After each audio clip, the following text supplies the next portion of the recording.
Welcome along to the latest podcast, and happy Thanksgiving to everybody in America as well. Robbie is here with me, Rob Staton as well. Robbie, we don't have Thanksgiving in England; we just have Thursday. But how are you? How are you enjoying your Thanksgiving? What is a Thanksgiving day like in the Robbie Williams household?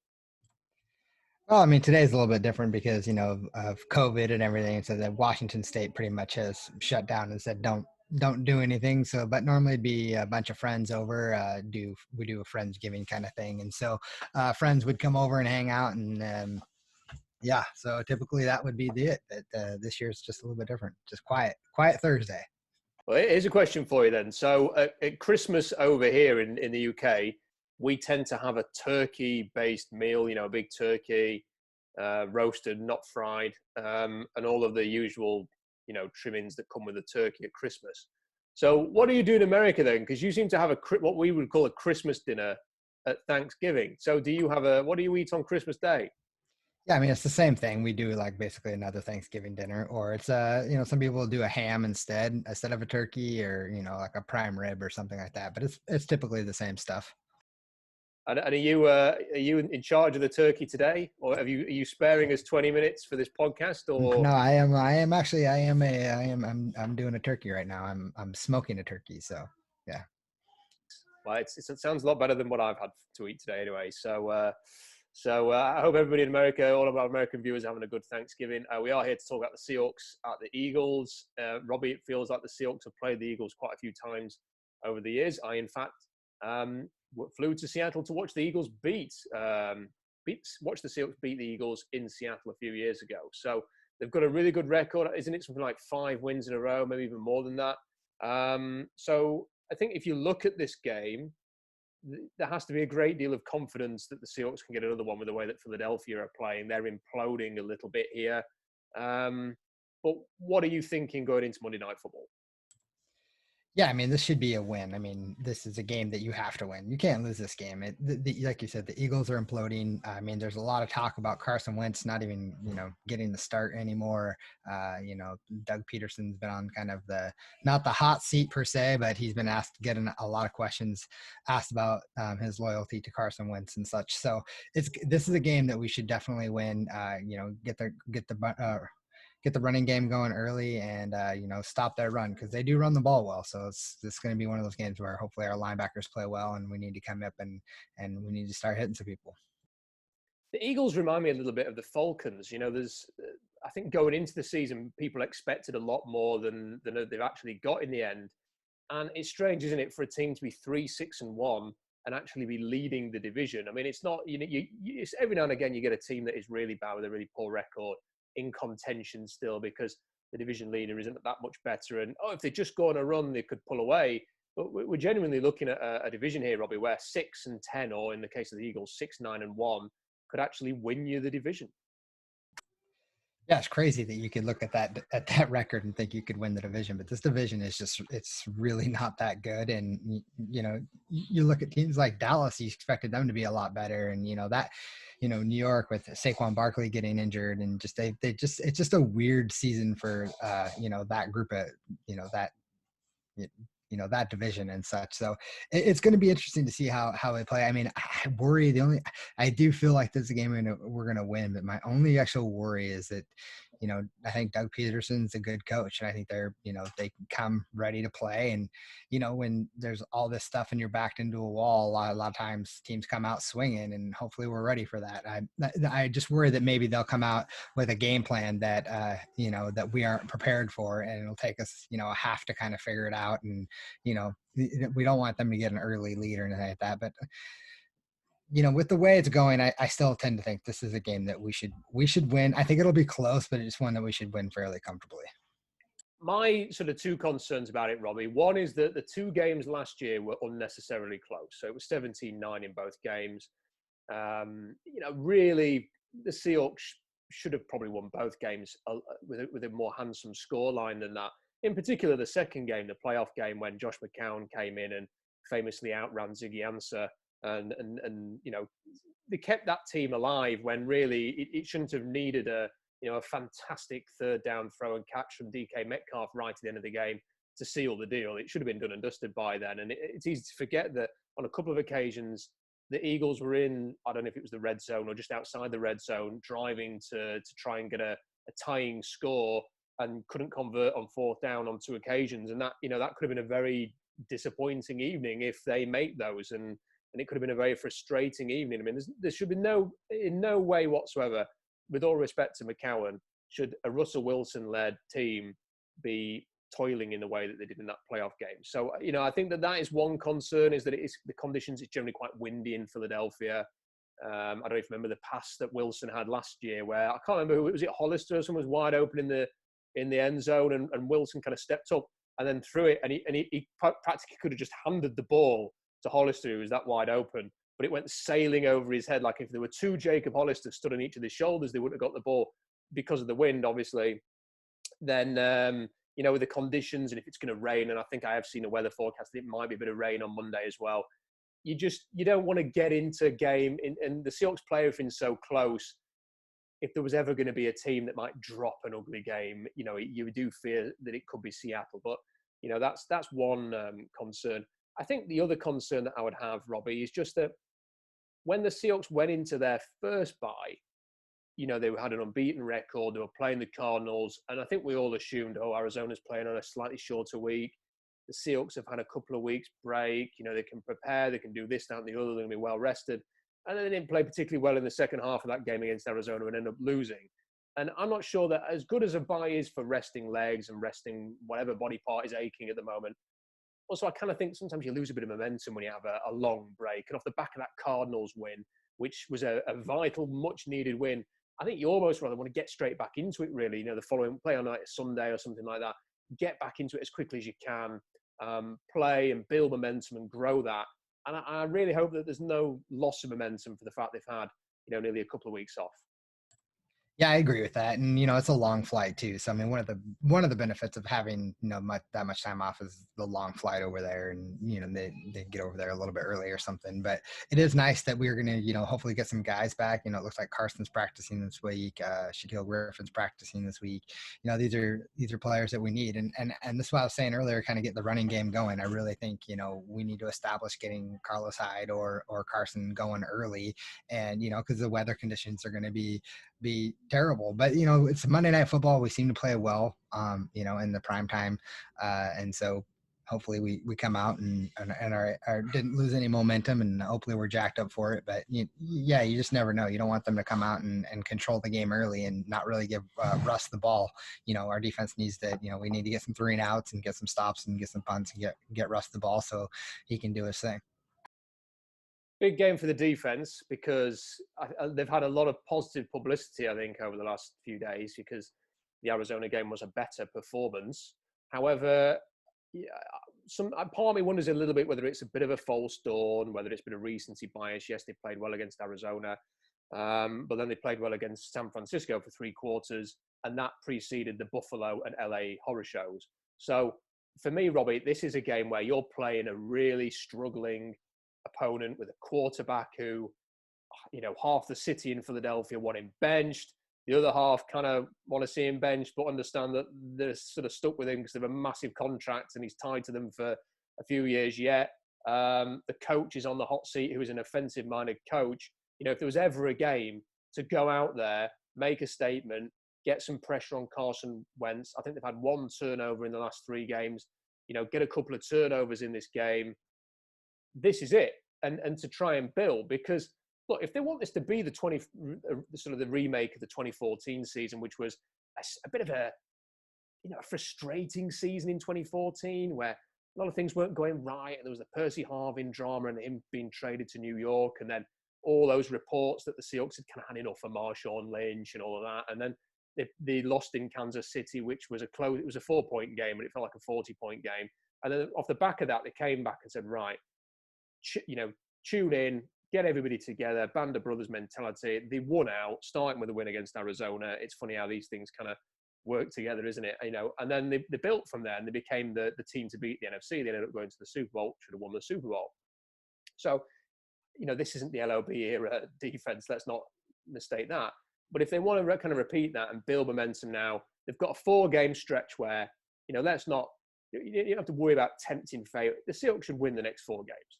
And if they don't win the next 4 games, it's hard to take them seriously as a real serious contender. I mean, we saw with other teams, you can even have a bit of a struggle in one of these games. As long as you win at the end of the day, that's what matters. It has to be 4-0, whatever way it comes. So, go out there, build some momentum, prove that you are sort of heading in the right direction here. That's the big test for the defense. And there should be guys out there desperate to prove it. Bobby Wagner was saying this week, we haven't been listening to the noise and we're not focused on that. I was kind of thinking, well, maybe it should be a little bit, because the reason the noise is there is not, it's not some like injustice that people are criticizing the defense. It's completely warranted. And, the defense need to go out there and show that they're better than they've shown already this year. Here's your opportunity. Perfect game next for that. Yeah, I agree. And, it's funny because, he says that he's not listening to the noise, but I kind of find that hard to believe. I think they are. I think they hear it, and I think they just want to say the right things. Like, we're not listening to the noise, but they know, like, we made the Dunlap trade for a reason. Like, they know, after the San Francisco game, he said, it's time for us to go out and just prove it. And like, he's hearing it. I mean, he has to be. He can't say that. I think he's just saying that because he wants to, say the right thing and, put on the model face, like, we don't care what anybody thinks. It's, us versus whoever, we don't really care. But I think the reality is they're hearing it, they know, and they need to go out and keep proving it. I mean, I think the last 2 games they've done a lot better, and I really want to see kind of how Trey Flowers steps up and plays. I went back and watched the Arizona game, and I actually thought he played fairly decent. I know he gave up quite a few plays that were kind of a little bit embarrassing. He took wrong angles for tackles and whatnot. But I mean, overall in general, when I focused on him, I really thought he didn't play as bad of a game as I gave him a hard time for originally. And so I'd like to see him, if he's even starting, I'd like to see him step up, make some plays. And, I want to keep seeing Carlos Dunlap, keep revving it up. Let's get it going. Like, let's get after it. Let's get a couple sacks and keep that train going. Cause he seems to be just a great trade for us right now. And I'm really liking what he's bringing to the table. But I mean, all in all, I don't want to see Carson Wentz throwing for 300, 400 yards. I mean, this is a game where, they don't have the wide receivers to really attack us the way that they should have, like in the past. And so we should be able to go out. Our secondary should be in a really good position to shut down these receivers. We should get after Carson Wentz. We need to establish some dominance on the line and shut down the run game, because that's where I fear them the most right now, is if they can control the clock and run the ball with Miles Sanders. That's where I don't want to see them, keeping Russ off the field. I think we get a couple quick 3-and-outs. If we're forcing them to throw, we're in a good situation, I think. So you would go then with Trey? Let's assume that Shaquille Griffin is back and is starting. Would you go with Trey Flowers ahead of DJ Reed? Because I think that's a big talking point, because while that may be true that Trey Flowers didn't play quite as badly as we thought immediately after the game, I thought DJ Reed played equally, if not better, than Flowers, and have the glaring couple of big plays that Flowers gave up, bad angle and the missed tackle. Yeah, that's a great question. DJ Reed played phenomenal, and I think what a great pickup that guy was, and I can see why they liked him. Like, I mean, he played a really good game. I don't know. I'd like to see those guys swap out. I wouldn't say I would want to see one or the other in specifically. I don't even know if Shaquille Griffin is even healthy enough to play. I guess for me, if he does play, we'll see how much he plays. I think this is kind of one of the games where we don't need to rush back like guys like Carson or Griffin. If they get in for a couple snaps, kind of get their feet under them, that's fine. I don't think it's a game where, it's they have to come in. I think we can establish, our dominance on this team right away without having those guys play. So if we need to rest those guys a little bit more, I'm super cool with that, and let's go with that. But yeah, I don't know. DJ Reed played great, and I'd like to see him play a lot more, because I think he's going to be a starting corner for us next year. So yeah, we need him to stay healthy on the field as well. And we'll see what Trey Flowers does. I guess I just wanted to point that out, just because I went back and watched and I felt like he played better than I gave him originally credit for, because I kind of harped on him pretty hard last time. Yeah, I think it's going to be a very interesting game for the defense. I feel like that's going to be the big talking point after this. We will be talking after the game, I think, about great. That's back-to-back really strong performances, and maybe they are heading in the right direction, or we'll be talking about, well, what a false dawn. I feel like that will end up being the big topic, unless Russell Wilson, has either an amazing game or a really horrendous game. He's had a couple of. I kind of feel like that is going to be the dynamic now. Is that every week we're going to be checking on the defense to see if we can actually take some step forwards. And as I mentioned, Robbie, this is a run. But I think the Giants are a tough out. They're kind of a team with a bad record, but a team with a bad record that kind of feel like they've almost got nothing to lose. Now, I'm not sure whether this fight between Joe Judge and his offensive line coach is going to have any kind of impact here. It may well do if there are people within the playing staff who kind of side with the O-line coach over the head coach. It could cause some disruption. But, I think that generally Joe Judge has done a great job turning around that creaking, horrible oil tanker and getting it moving in the right direction now, because there's just sort of there's a lot of pressure on the Giants and the Jets in the New York market, and he's got them moving. And I think if the Seahawks could just get through that game after this one with, go 2-0, however it comes, and then play the Jets, the Jets as such as they are, potentially with Joe Flacco at quarterback, then you're moving along. And I do think they need all 4 of these games, Robbie. I think the fact that the Rams won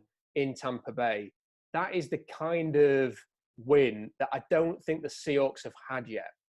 Going on the road, beating a team that has got a lot of high expectations, and a lot of people have been touting Tampa Bay to make the Super Bowl, and they've clearly got a very talented roster. I think there is also a few too many cooks in that kitchen for Tom Brady, and a kind of a clash between the Bruce Arians style of doing things and the Tom Brady style of doing things, but still, a good team. And the Rams went in there and kind of handled them pretty well. And this weird stat where the Rams have got where they just shut opponents down in the second half and nobody scores any points on them. And that Sean McVay is unbeaten as a head coach when he has a lead at halftime, which is a remarkable statistic. He's clearly a fantastic coach, clearly the MVP of the Rams. He's holding Jared Goff's hand through another season here, and yet he does it so well. I mean, he's a world-class coach, Sean McVay. I look at the Rams' remaining schedule, and I know people will say, well, they've got to play the Cardinals twice and the Niners. I'm not really, from a Seahawks perspective, I'm not really expecting the Rams to drop any of those games, Robbie.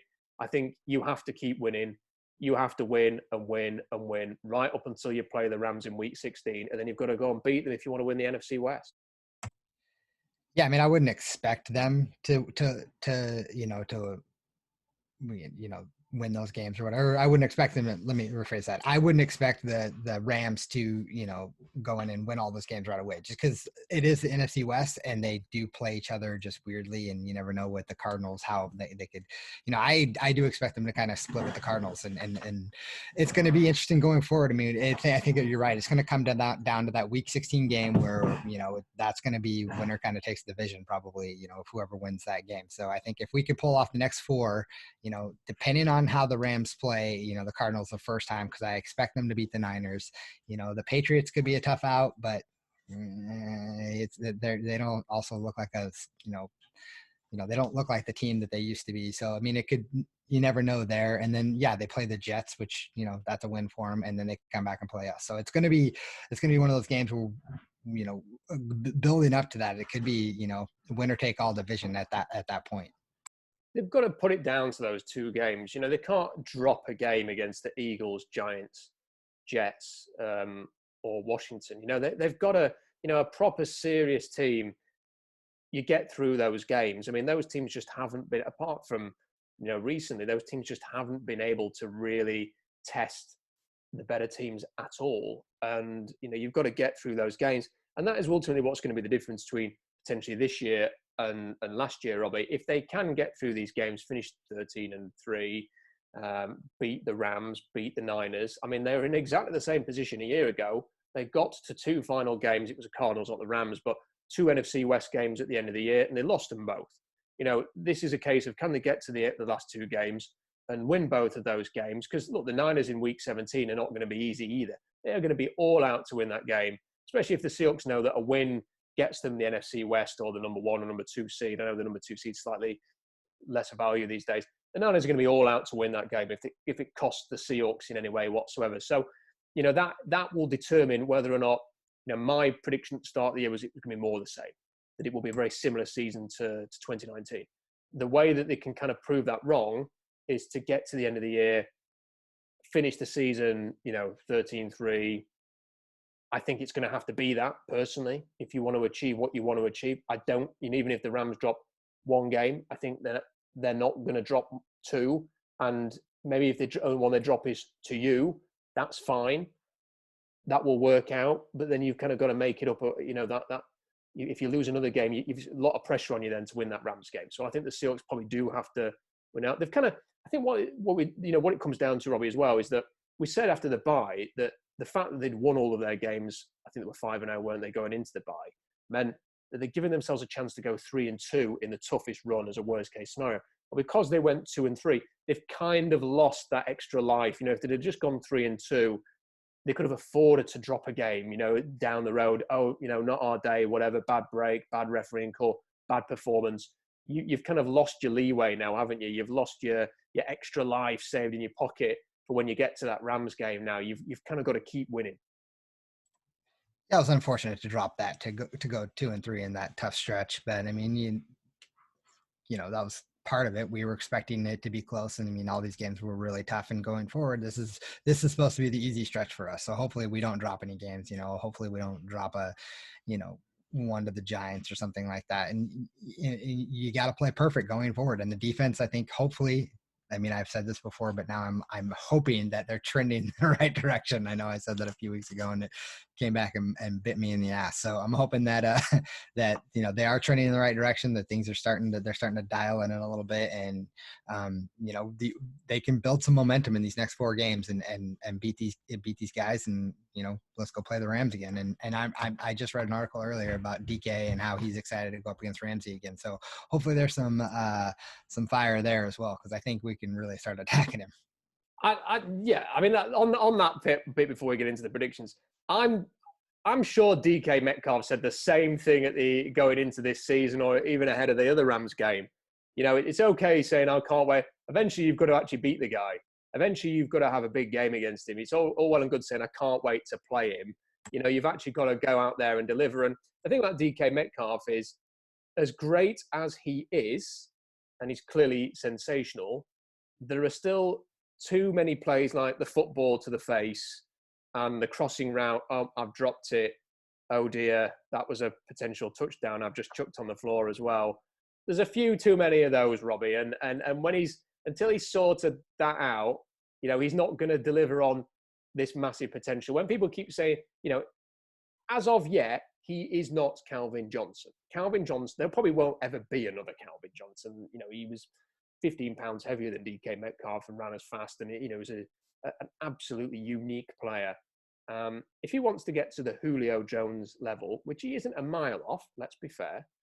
But if he's going to do that, he can't have the football to the face and the drop catch and the I've disappeared against Jalen Ramsey. And part of that is the Seahawks getting him. We've talked about this. Part of that is the Seahawks getting him involved as well. But, less of this, more production against the Rams, please. Yeah, I agree with that. But I mean, against the Rams game, he wasn't really given a fair opportunity. But, right after that, yeah, you're right. He got football to the face and then a drop, which probably could have been another touchdown right in his hand. So, yeah, less drops, less talking, just be about that action, boss. There you go. Right then, predictions for the Eagles. What have you got? Because we are level now, by the way. Yeah, we're level. I'm gonna go. I'm gonna go Seahawks 28-20. I think it's gonna be a comfortable win, but I think they'll probably get a couple scores there, at the end of the fourth quarter to kind of make it look closer than it really is. But 28-20 Seahawks. I wanted to go really close in terms of a low scoring game. I know that hasn't really been typically the style for the Seahawks this year, but I think that the style that they played against Arizona, going back to that sort of typical Carroll style, I can actually see it being an uglier game and maybe a shorter game. They'll shorten the game a little bit with a run. So I am going to go with I'm going to say 14-9 to the Seahawks. And the rain and the wind, difficult kicking conditions. Maybe Myers breaks his streak of consistently getting them, but a couple of touchdowns, gets them ahead. Maybe the Eagles are driving late on to try and win, but they can't get it done. Bit of that Rams 2013 Monday Night Football type thing going on there. But I'm prepared to be completely wrong on that. But I think they'll try and shorten the game, Seattle, and I think it'll be a rainy, windy, scruffy victory ultimately in the end, which is, I guess, all that matters, Robbie. Yeah, you know, one thing I forgot about, Ethan Posick is going to be back too, hopefully. So that'll be a big win. We won't have to see Damian Lewis out there snapping the ball at center. He can go back to his right guard position.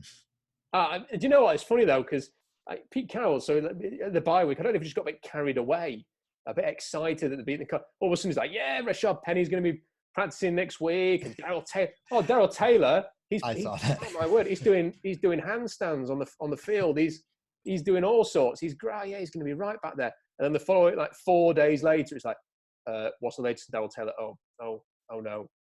I have to speak to the doctors about him. Oh dear, no update. Not practicing. It's like, well, what's changed in 4 days? I really don't. I don't think we're going to see Darrell Taylor this year still. And with Rashad Penny, we probably are going to see Rashad Penny again, but I know we're so far into the season now, Robbie. You can't really think, what's he going to do when he gets back? You know, if he was suddenly healthy again, would you? If he was healthy and Carson was healthy and Hyde was healthy, who are you taking the snaps off? I wouldn't. I mean, I'd still give it to Hyde. I think Hyde's an excellent back, and I think last week he proved it. And you just keep giving him the ball and keep giving Chris Carson the ball. Well, we'll see what happens. We'll see if Robbie. What did you say? 28-20. I got 28-20 Seahawks. 28-20. Yeah. I'm going for a squeaker, a 14-9 in the wind and the rain. So we'll see what happens there. Happy Thanksgiving again to everybody. I hope that you may be enjoying this podcast instead of the Pittsburgh-Baltimore game. If you need something to do during that time period, I don't know if you're flat out on the couch or something later on and you need something to do. Maybe you'll be listening to us banging on about the Seahawks against the Eagles. Is that a new hat, Robbie, by the way? Have you cracked that one out for the first time? No, it's not a new hat. I don't know if I've worn it in the podcast before, but it's not a new one.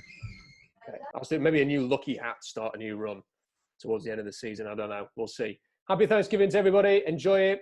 Enjoy the game. We'll speak to you afterwards. Seahawks against the Eagles Monday Night Football. Until then, we'll see you later.